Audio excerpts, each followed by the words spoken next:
What's up, Taiwan? I'm Erika Liu with news from here in Taiwan and around the world. Taiwan's former President Ma Ying-jeou has arrived in China for an 11-day visit. Ma says his trip will focus on trying to keep peace and stability in the Taiwan Strait. Ma is leading a student delegation to the country. He is expected to sit down with Chinese President Xi Jinping in Beijing, marking the pair's first meeting since Ma was in office in 2015. Ma also visited China last year to visit his ancestors' graves. Taiwan's defense minister says the military needs to increase training to handle foreign drones entering the country's airspace. It comes after a Chinese drone flew into Taiwan's Kinmen Island's airspace and videoed soldiers handling military supplies. The Kinmen Defense Command issued a statement saying weather conditions made it difficult to spot the unmanned aerial vehicle. Officials have criticized the response, and Taiwan's defense minister says the military must be held accountable. More people are testing positive for a fatal toxin after eating at a Malaysian restaurant in Taipei. But inspectors have been unable to trace where the toxin may have come from. Jean-Man Trieste has this story. An outbreak of food poisoning centered on a Taipei restaurant is baffling investigators as the number of sick people grows. The latest tally is 31, with 2 dead. One theory, that ingredients went bad after improper storage, has some evidence to back it up. 12 people have tested positive for a fatal substance called pancreatic acid, a toxin created by bacteria. But the 35 food samples inspectors have taken are all negative. An older batch of ingredients may have gone bad, but what inspectors have got their hands on looks fine. Doctors say this is no time to give up, though. 不管是水源哪里好，看有没有一些这种米硝氰酸有没有存在，包括食材，包括环境，应该都要验啊。 One thing investigators can say is that all these cases come from the same downtown Taipei branch of the restaurant chain. There are reports of diners at another branch falling ill, but those are unrelated and unlikely to be a matter of life or death. 他有做了一个比较积极的一个检查哈，那确认哈这个诊断哈是所谓的感染性的肠胃炎哈。那2位都没有验出。 所以我想，这个事件看起来两边的这个事件是不相关的。 As the investigation moves forward, one major focus is on keeping those still in intensive care alive. 4 have yet to regain consciousness, and 1 is still on life support, meaning the final toll of this outbreak is far from certain. James Lin and John Van Trieste for TaiwanPlus.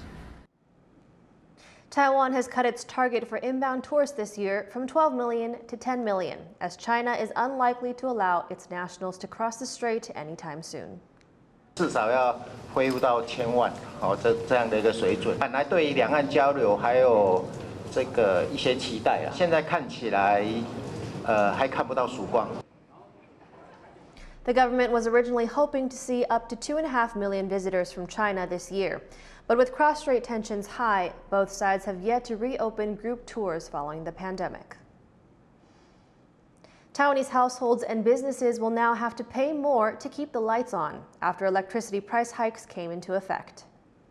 State-owned electricity supplier Taipower has been planning the rate increase for months. The company has long subsidized the country's electricity, leading to large losses, including over $12 billion in 2023. It's projected to lose another $5 billion this year. Electricity prices will now go up by 3 to 10% for residential customers and 7 to 25% for industrial customers. The central Taiwan coast is ground zero for Taiwan's planned wind farm projects, but some local residents and conservationists are hoping to protect its famous mudflats. Chris Gorin has the story. These are mudflats in Changhua County in central Taiwan. They're known for their oyster farms, where tourists can ride ox-driven carts and pull the shellfish right from the ground. These massive wetlands are also important habitats for birds and even dolphins.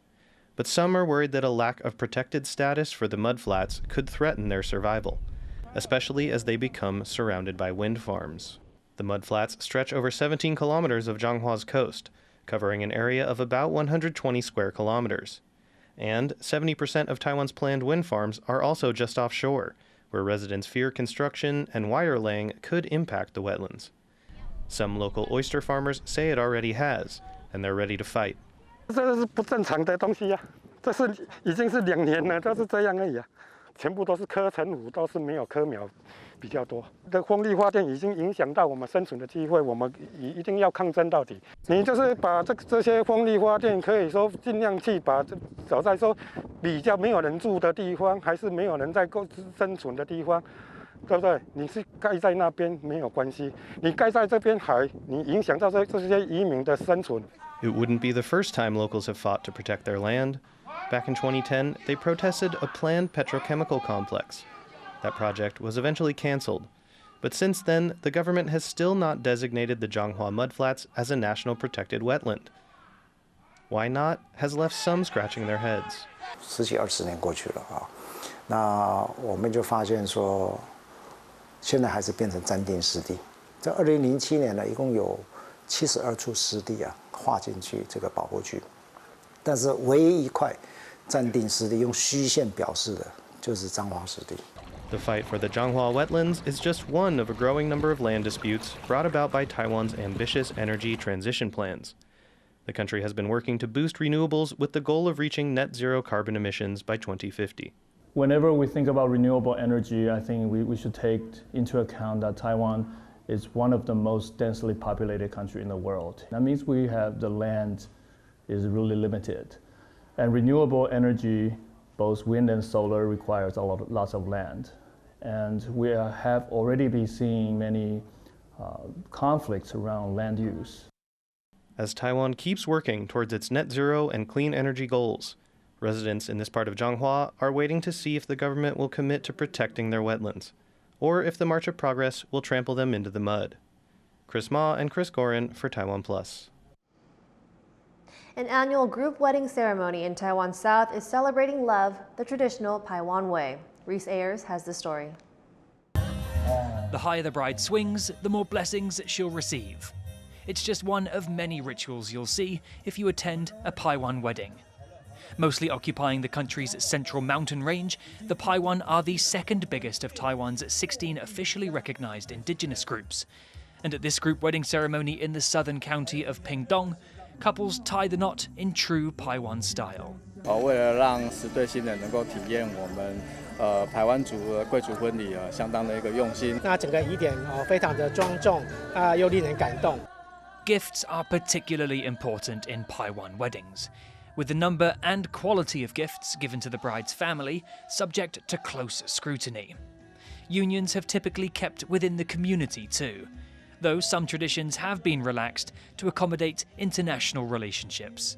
他从小在越南出生，然后之后移民去美国，这样子对。然后他之所以会来台湾，就是因为他想要娶我，所以就来到台湾了。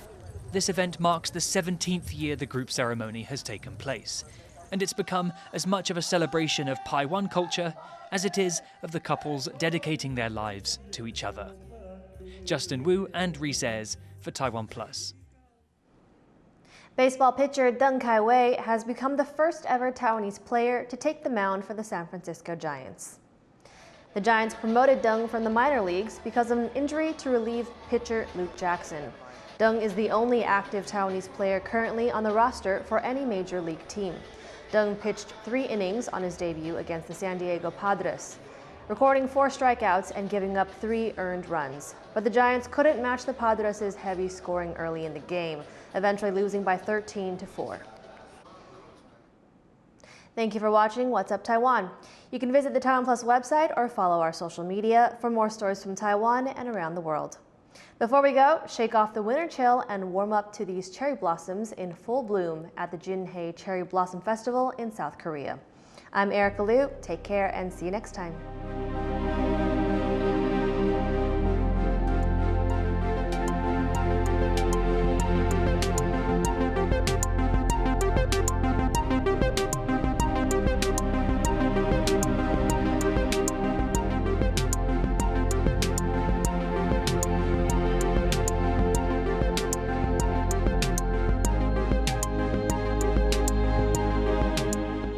For more stories from Taiwan and around the world, download the TaiwanPlus app.